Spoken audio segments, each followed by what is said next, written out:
کہ وہ شاگرد کیا کرتا تھا کہ میں اس کے ساتھ ہوتا تھا، کوئی چیز خرید رہے تو وہ اس نے جو کہا اس نے جیب سے نکالا دے دیا، یہ نہیں کہتا تھا اس میں کچھ کم کر دو، میں کہتا تھا کہ بھائی نہیں اس میں تھوڑا یہ ہے، اتنے کا نہیں اتنا کر دو، میں بارگین کرتا تھا، وہ شاگرد میرا یہ کہتا ہے اس میں نے کہا کہ ایسا کیوں کرتے ہو؟ اس نے بڑا خوبصورت جواب دیا، کہنے لگا میں ایسا اس لیے کرتا ہوں کہ یہ دھوپ میں کھڑا ہے، محنت کر رہا ہے، جائز کم کرا ہے، تھوڑا سا زیادہ لے لے گا، مسلمان ہے، مسلمان کا ہی فائدہ ہوگا نا، سمجھے، مسلمان کے پاس تھوڑا زیادہ چلا جائے تو میری نیت یہ ہوتی ہے کہ مسلمان کو فائدہ ہو جائے، تو کیا پیاری بات ہے۔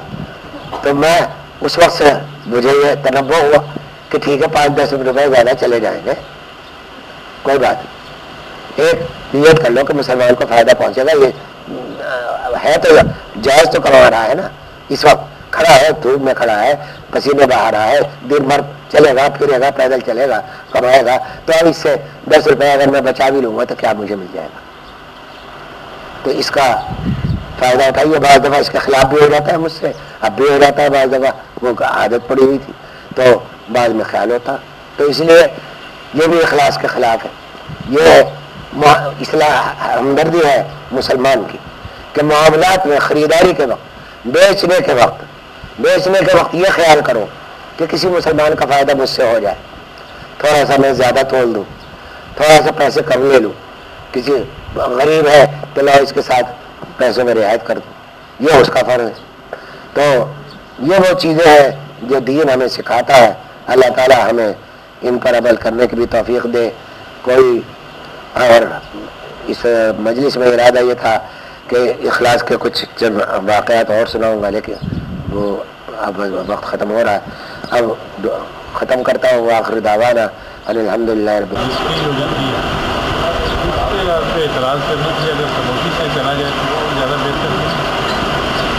دیکھیے اصل میں اس میں معاملہ بالکل نارمل رکھنا چاہیے، مثلا ایک تو یہ کہ چھپانے کی کوشش بھی نہیں کرنی چاہیے اور اظہار کی بھی کوشش نہیں کرنی چاہیے۔ جی سوال یہ ہے، ہاں سوال میں ذرا دوہرا دوں کہ عمرہ پر جانے کے وقت عام طور پر یہ ہوتا ہے کہ ایک تو ذرا اطلاع دی جاتی ہے پورے خاندان میں کہ ہم عمرے کو جا رہے ہیں، پھر آنے کے بعد اب اعزاء جمع ہوتے ہیں اور اس کے اندر نفس خوش ہوتا ہے کہ میری شہرت بھی ہو رہی ہے، مجھے عمرے کی اور میری وہ شہرت ہوئی، تو اس میں ہمیں کیا ایسا کر لینا چاہیے کہ ہم چپکے سے عمرے کو چلے جائیں کسی کو بتائے بغیر؟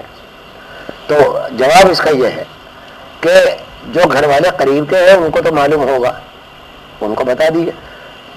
جو دور کے لوگ ہیں، مثلا کیا ضروری ہے کہ آپ کے کزنس کو بھی یہ معلوم ہو کہ آپ عمرے کو گئے؟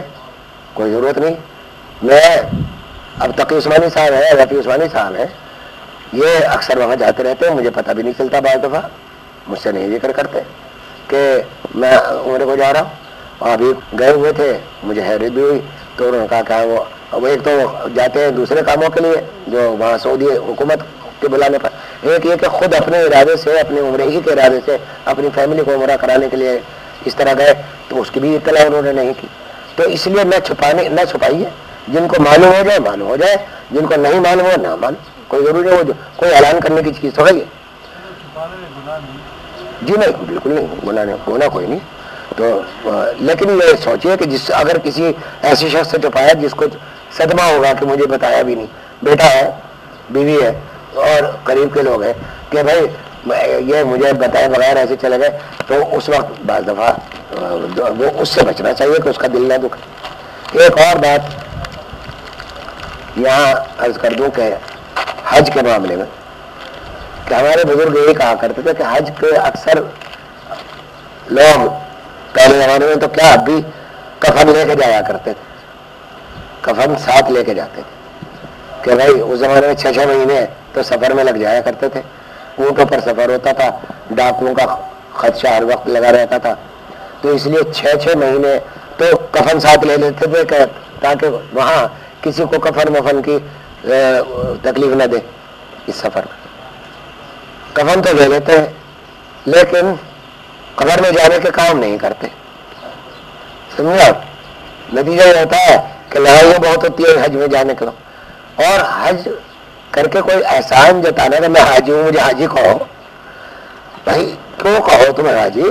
تم نے وہ کام کیا ہے کہ اگر نہ کرتے تو تمہارے جوتے پڑتے، سمجھے؟ تمہارے اوپر فرض تھا، تم نے فرض ادا کیا، اگر نہ کرتے تو آگ میں جلتے، تو تم نے اپنی جان کو بچایا، اپنے آپ کو بچایا، اب تمہیں دوسروں سے مطالبہ کرنے کا حق کیسے ہے کہ تم میری عزت بھی کرو، مجھے حاجی بھی کہو اور میرا احترام کرو؟ یہ مطالبہ ہرگز جائز نہیں کسی طرح۔ تو اس واسطے حج بھی کیجئے، سب کچھ کیجئے، لیکن بس اللہ سے اپنا معاملہ درست رکھیں۔ سر ایک بہت امپورٹنٹ بات میں آپ کروں، مطلب دونوں پہ ہوتا ہے، لیکن وہ کوشش کرتا ہے کہ میں اکثر پڑھ لوں تو وہ اکثر پڑھ لیتا ہے، لیکن میں نے سنا یہ ہے کہ مطلب کہ اس کی نماز جو ہے وہ ایسی ہوتی ہے جیسے شرابی کی نماز ہوتی ہے۔ سوال یہ ہے کہ ایک شخص نے جو ہے اس کو پیشاب کی حاجت ہے، تقاضا ہے پیشاب کا، تو سخت تقاضا پیشاب کا ہے، اب اگر اس حالت میں وہ نماز پڑھتا ہے تو آپ کا کہنا یہ ہے کہ انہوں نے یہ سنا ہے کہ اس کی نماز ایسی ہے جیسے شرابی کی نماز ہوتی ہے۔ دیکھیں یہ تمثیل تو میں نے نہیں کبھی سنی کہ شرابی کی نماز ہوتی ہے، لیکن مکروہ ہو جاتی ہے نماز۔ حکم یہی ہے کہ پہلے اپنی ضروریات سے فارغ ہو جاؤ، اس کے بعد نماز پڑھو۔ تو اگر پیشاب کا تقاضا ہے، ضروریات کا تقاضا ہے، کیا مطلب یہ خل کو ہم علیحدہ کر دیں؟ ان کا خل لفظی علیحدہ ہے بالکل، یہ وہ معنی وہ کے معنی ہے۔ خل ہو کہیں گے تو کہیں گے آپ اس سے فرما دیجئے، اس سے کہہ دیجئے، خل ہو کے معنی ضمیر کے معاملے میں آ جائے گا، یہ اس کے معاملے ہوگا۔ اس کو تو اللہ احد کہ اللہ ایک ہے، اور قل هو اللہ کا مطلب یہ ہے کہ فرما دیجئے کہ وہ مانے وہ اللہ ایک ہے اس کے اندر۔ تو ایک تو بات یہ، دوسری بات اذان کی صورت میں بتا رہا ہوں میں، اقامت کی صورت میں، کہ وہاں کہتے ہیں حی علی الفلاح، حیا ہے وہ حی علی الفلاح، جزم کے اعتبار سے بھی، زبر کے اعتبار سے بھی، جوڑنے کے اعتبار سے بھی بڑے بڑے علماء اور بڑے یہ منع نہیں کرتے ہیں لوگوں کو، اور خود بھی کیا کہتے ہیں؟ کیا کہتے ہیں؟ حی علی الفلاح، لل فلاح، ہاں یہ عموماً کہتے ہیں حی علی الفلاح، حی علی الفلاح، حی علی الفلاح ہے، اور کسی صورت میں وہ علیحدہ نہیں ہو سکتا۔ ایک اور بات ہے اس کے اندر، سمیع اللہ لمن حمیدہ، یہ ہے سمیع اللہ لمن حمیدہ، یہ ہے، وہ کہتے ہیں سمیع اللہ لمن حمیدہ، پھر بعد میں وہ تو حلی من کہتے ہیں۔ مولانا صاحب نے عرض کیا نا کہ جتنا ہو سکے صحیح کر دیا جائے، یہ ہمارے عام بات ہیں، سمیع اللہ۔ ہم آپ کی بات کاٹ کے عرض کریں، یہ ہم ساری بات یہ صرف پس منظر میں ہو رہی ہے کہ ہمارا رسم خط ایک ہی ہے۔ ارے صاحب کرانے کی بات لیجیے، والی پیٹے جانتا ہی نہیں ہے، سمجھے صاحب؟ نہیں وہ کس طرح سے میں مساجد کی بات کر رہا ہوں، سمیع اللہ حلی۔ اب دیکھیں ہولی کو اتنا کھینچتے ہیں وہ، حالانکہ ہولی کو کھینچنا نہیں چاہیے بالکل، اس کا معنی بالکل تبدیل ہو جاتی ہے اس کے اندر۔ سمیع اللہ لمن ہے وہ، سمجھے؟ تو یہ آخر میں کیوں نہیں منع کرتی اس کو؟ کیا بات ہے؟ یہ تو سمجھدار لوگوں کی بات کر رہا ہوں میں ان کے سمجھدار لوگوں کی بات کر رہا ہوں، ہم اپنی بات نہیں کر رہے۔ ہم جیسے کم فہم لوگ جو ہے نا، ہم کم فہم کی بات نہیں کر رہے، جیسے میں ہوں، میں تو عالم دین کی بات کر رہا ہوں، مساجد کے اندر یہ بات ہو رہی ہے، ان کی بات نہیں کر رہا ہوں۔ دیکھیے لطفی صاحب نے ایک بات یہ فرمائی ہے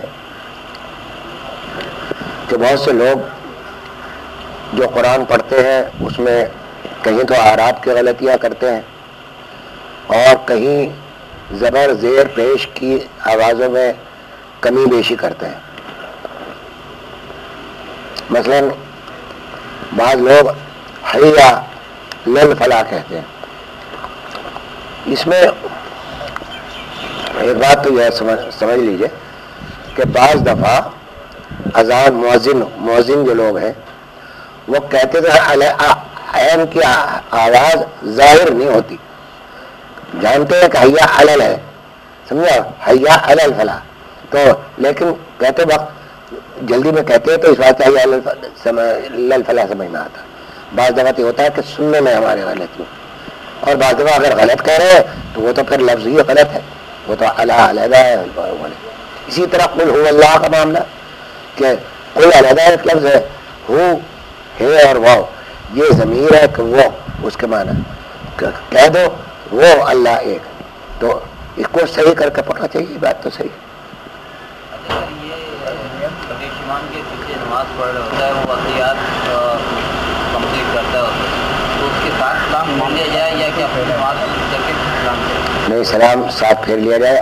دیکھیں تشہد کے بعد سمجھا، تشہد کے بعد درود شریف آپ نے اگر پڑھ لیے اور باقی حصہ رہ گیا تو اس کو چھوڑ دیجیے، جو امام وہ کے ساتھ سلام پھیر دیجیے. ایک چیز ہوتی ہے کہ زکوٰۃ کا جو جمع کرنا ہے وہ حکومت مسلمانوں کی حکومت کا فرض ہے. کیا ہماری حکومت کیا کرتی ہے کہ پیٹرول پہ ہر چیز پہ اتنا ٹیکس لگا دیتی ہے کہ ظاہر جو کہ ایک کی جو ہے وہ 2 سے 3 مارکیٹ. تو اس طرح جو ہم زائد رقم ادا کرتے ہیں کیا وہ زکوٰۃ میں ایڈجسٹ ہو سکتی ہے؟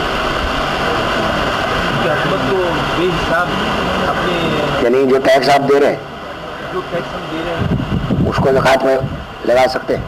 تو دیکھیں حکومت کے پاس زکوٰۃ کا پیسہ اس کو مسلمانوں کے ملک میں حکومت کے پاس جانا چاہیے تاکہ پھر وہ ڈسٹریبیوشن کرے. اور حکومت کیا کرتی ہے کہ وہ ٹیکس پہ ٹیکس لگا کے پھر وہ اسکول بنانا یہ کرنا. نہیں بالکل جائز نہیں ہے. وہ بالکل ٹیکس علیحدہ چیز ہے، زکوٰۃ الگ چیز ہے بالکل. اور زکوٰۃ آپ حکومت کو نہ دیں، کیا ضروری ہے کہ زکوٰۃ حکومت کو دیں؟ آپ نہ دیجیے زکوٰۃ حکومت کو، آپ اپنی زکوٰۃ الگ نکالیں اور خود تقسیم کریں. آج کل کی حکومت اس قابل ہی نہیں ہے کہ اس کو زکوٰۃ کا اعتبار کیا جائے اس کے مصارف میں، اور اپنے مقاصد میں استعمال کر رہے ہیں. اربوں روپے کی زکوٰۃ تو اب کرپٹ ہو رہی ہے اس زمانے میں، تو اب نہ دیجیے حکومت کو زکوٰۃ. جی ایک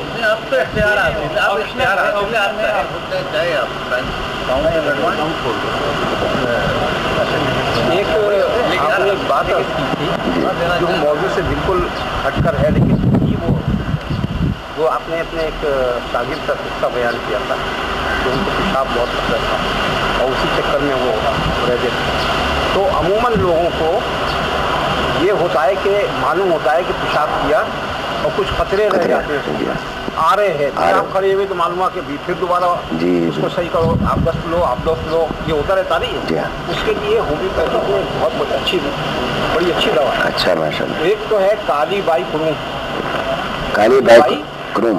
کالی بائی کروم ایک تو دوا ہے، وہ 30 کی 3-4 مرتبہ اس کو 4 قطرے دیے. ایک ہے اس کے اندر کہ لم تغفر لنا وترحمنا لنكونن من الخاسرين. اللهم اعنا على ذكرك وشكرك وحسن عبادتك. اللهم انا نسألك تمام العافية ونسألك دوام العافية ونسألك الشكر على العافية. یا ارحم الراحمین، اپنی رحمت سے اللہ ہماری اس مجلس کو اللہ اپنی بارگاہ میں قبول فرما لیجیے. یا اللہ اس مجلس میں آنے والوں کو، ان کے متعلقین کو یا ارحم الراحمین اس مجلس کے ساتھ محنت ہوگا تو چاہیے کہ حضور صلی اللہ علیہ وسلم